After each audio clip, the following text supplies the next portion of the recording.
Spokane real estate is at the crossroads. I think we reached our peak about 8 weeks ago in the beginning of August, and the median prices have been trending slightly downwards ever since then. Now let me tell you about a big mistake a lot of sellers make and how I help Danny and Kelly Rogers identify the problem and then use that information to negotiate a better deal as home buyers in this crazy seller's market. Danny and Kelly have been looking all summer for a home here in Spokane. They are currently renting in Idaho, but realize that they are going to get more house for their money on the west side of the state line. They've been frustrated dreaming over houses that get snatched up quickly. Then after submitting several offers, they were disappointed losing out to multiple buyers in a bidding war, especially when the competition is offering $30,000 over the asking price. After helping multiple buyers navigate successfully in this challenging market, I advised the Rogers to flip it around and look for sellers who are asking for too much when they list their home. So a question you might be asking is, how do we know if sellers are asking too much? Well, let's take a look at the historical trend of days on market. This is the number of days between the listing date and the accepted date of an offer. Prior to the COVID lockdowns, it was typical for a seller to wait 2 to 3 weeks before they get an acceptable offer. That drastically changed to 4 to 6 days since April of 2020. In other words, if a house has been on the market for more than a week and it's not yet under contract, then it is usually overpriced.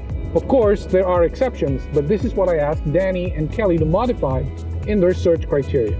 But before we continue our story, let's first take a look at this year's housing sales after 3 quarters. Overall, we are ahead over last year.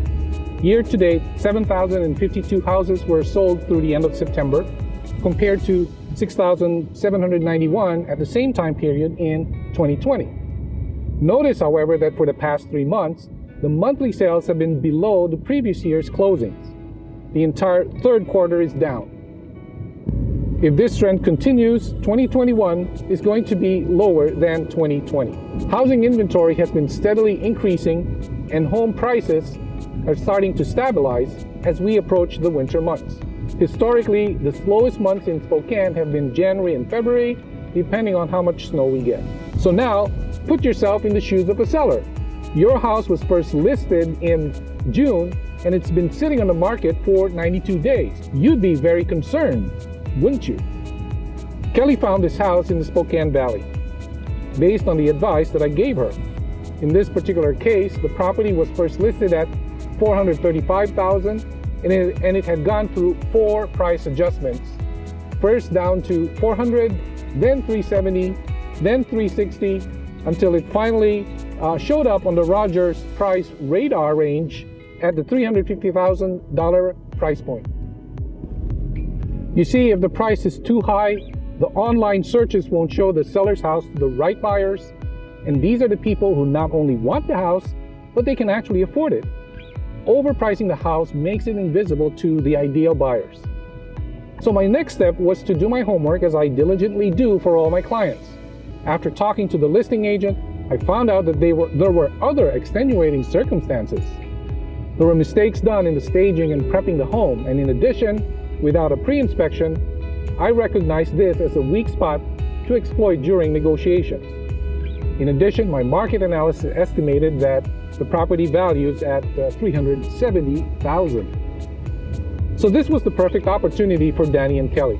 The seller made a classic mistake of overpricing by at least $65,000 in my estimation, and Spokane's home buyers knew right away.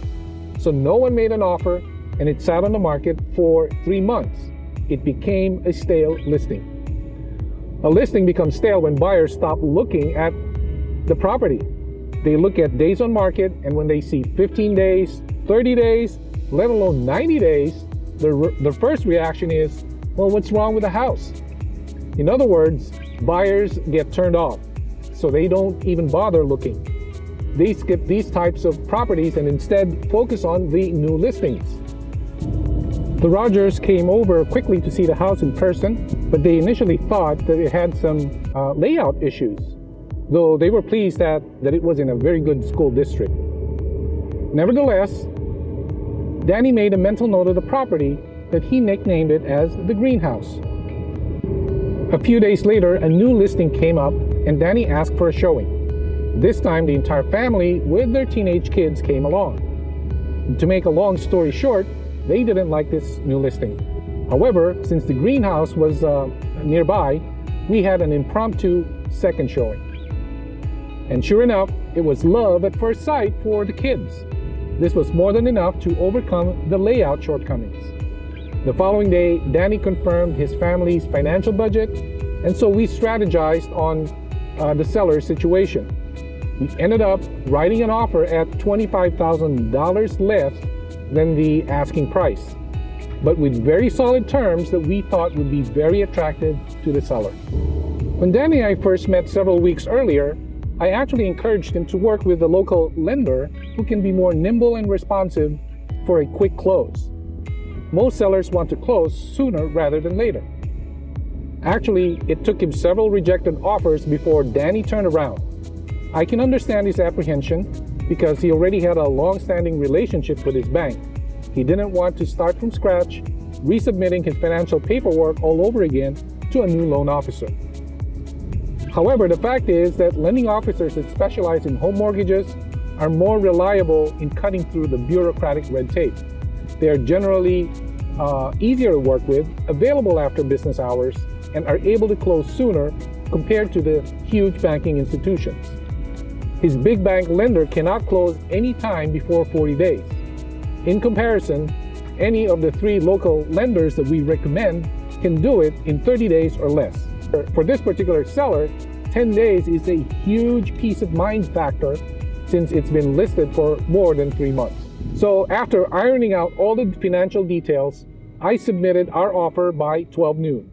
I wasn't expecting a response until the following day, but to my surprise, I got a call from the seller's agent within 3 hours. Offer accepted as is. So in this day and age in Spokane, who gets an offer accepted at less than asking price with equity built into the purchase? So what have we learned? If you're a potential seller, the time is right about now so that you can close before the heavy snow comes.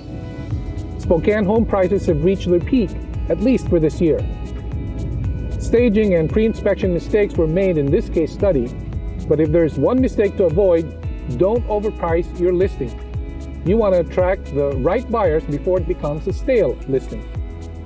If you're a potential buyer, this is the opportunity to negotiate some reason against overpaying in a very hot seller's market. Get your financial qualifications in order and be flexible with the closing schedules.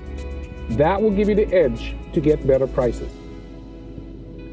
Whether you're selling or buying, negotiations is one aspect that almost always overlooked, and so you need an experienced negotiator on your side who can help you get the most from one of the biggest financial transactions in your lifetime. This is Dennis Isip from Haven Real Estate. I'll see you in the next video.